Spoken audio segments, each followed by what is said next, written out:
রব্বুল আলামিন বলেন ওয়ালাকাদ কাররামনা বানি আদম, আমি বনি আদমকে সম্মানিত করেছি, বনি আদমকে মর্যাদা দিয়েছি।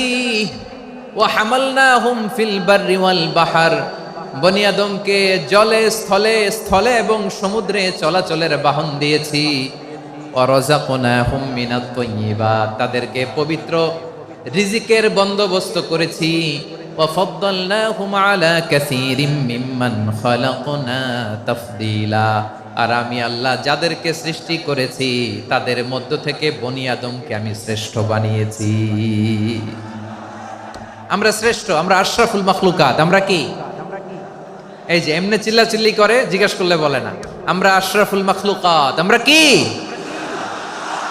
শ্রেষ্ঠ, সবার চেয়ে সেরা। আমাদের মতো করে আল্লাহ কাউকে বানায় নাই।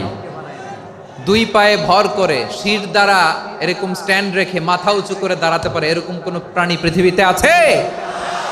এজন্য আল্লাহ বলেন ওয়ালাকাদ কাররামনা বানি আদম, আমি বনি আদমকে সম্মানিত করেছি, তাদেরকে আমি মর্যাদা দিয়েছি। তাদেরকে আমি যত মর্যাদা দিয়েছি আমার কোন সৃষ্টিকে এত মর্যাদা দেই নাই। পড়েন সুবহানাল্লাহ। I have dignified the status of the sons of Adam. আদমের সব সন্তানের মর্যাদা আমি বাড়িয়েছি। আল্লাহ এখানে বলেননি ওয়ালাকাদ কাররামনাল মুমিনিন, আমি মুমিনের মর্যাদা বাড়িয়েছি, বলেছেন?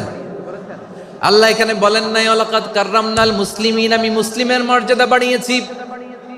আল্লাহ বলেছেন ওয়ালাকাদ কাররামনা বানি আদম, আমি বনি আদমের সম্মান বাড়িয়েছি। হোক সে মুমিন কিংবা কাফের, মুসলিম কিংবা মুশরিক, আস্তিক কিংবা নাস্তিক, আরব কিংবা অনারব, যেই হোক না কেন আদম সন্তান সবগুলার মর্যাদা বাড়ায় দিয়েছে কে?